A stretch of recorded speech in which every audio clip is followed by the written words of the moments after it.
Another day, another life. Malamig mga sisi. At ngayon nga ang second day ng ating wallet rate with friends. At dahil nauna na naman ako dito sa aming tambayan, ang next na darating ay siya ang ating iwa-wallet rate. Kaya hintay lang tayo mga kasisi.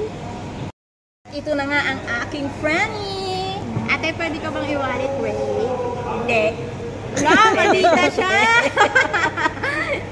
Okay. Okay daw. Hindi niya ng wallet mo. Ikaw mag-open ng wallet mo.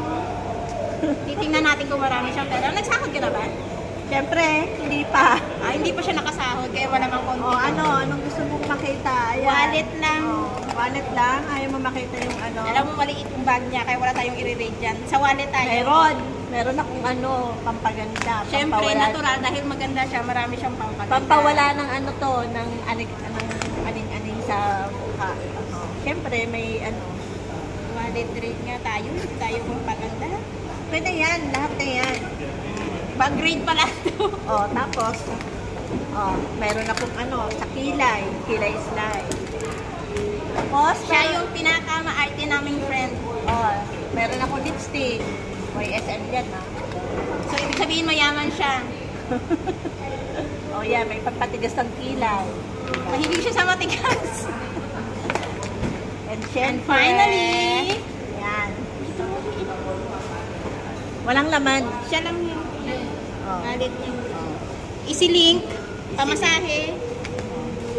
Dalawang easy-link. Marami siyang easy-link. $5. Talaga,